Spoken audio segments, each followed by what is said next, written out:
ሄሉዬ የኔ ቆንጆ የኔ ጀግና የኔ አንደኛ አንቺ የሚያምርበት ስትስቂኝ ስትጫወቺ ጠላቶችሽን ስታሸንፊ ወድቀሽ እንድትቀሪ የሚጥሩትን ሰዎች ስታሳፈሪ ጀግና ስትሆኚ ስትጎብዥ ነው እንጂ የሚያምርብሽ መድከም ማዘን መተከዝ በጭራሽ ማልቀስ አንቺ ጋር በጭራሽ አያምርም። ሄልትዬ ጭራሽ አንቺ ጋር አያምርም እንደዚህ አይነት ነገር።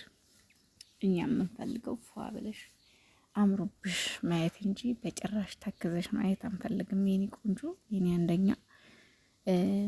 እንግዲህ ሰሞኑን ሄሉዬ ፖስት የምታደርጋቸው ነገሮች በነገራችን ላይ አሁን ያየሁት ፕሮፋይሏን ራሱ ሰሞኑን እየተመቸኝ አልነበረም እና ሶሻል ሚዲያ ላይ እየመጣሁ አይደለም። አንዳንዴ ነው እንደው ቪዲዮ ለቀቅ አድርጌ የምወጣውና አላየሁም ነበረ ግን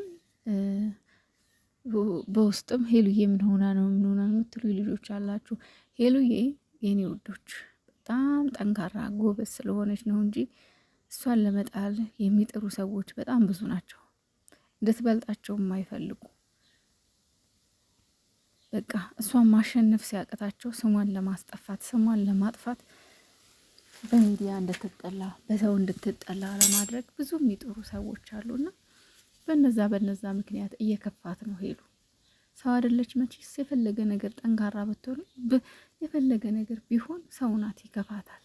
እና በዛ ነው እንጂ ሄሉዬ ያው ደህና ናት። ግን እኔ እንጃ ብቻ እኔ አንዳንዴ ቢኒ ራሱ ያልሆነ ፕራንክ ሲያደርጋት በጣም እናደዳለሁ። በቃ በጣም ምክንያቱም ሄሉዬ በጣም የተጎዳች ሰው ናት። በቃ ሴንሲቲቭ ናት።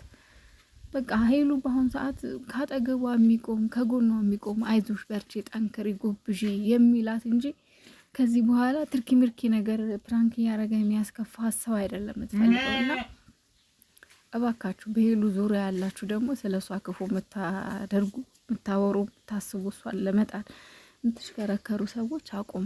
ስለፈጠራችሁ አምላክ ምን አረገቻችሁ? በቃ ተዋችሁ። ሌላ ምን ተፈጥሮ ነው እንደዚህ እሷን ስሟ እንዲጠፋ በቃ በየቦታው ይዛችሁ የምታላውሱ ውስጥ ለውስጥ እንደባብ የምትሄዱ ሰዎች አቁም። ሄሉዬ ደግሞ በጭራሽ ደካማ ጎንሽን ለሰው እንዳታሳይ በጭራሽ ነግሬሻለሁ። አድርሱልኝ። ጠንክረሽ አሳይ፣ ለጠላትሽ ጎብዘሽ አሳይ። ለሚጥልሽ ሰው ጠንክረሽ ተነስተሽ እንደ ነብር ሆነሽ ማሳየት ነው።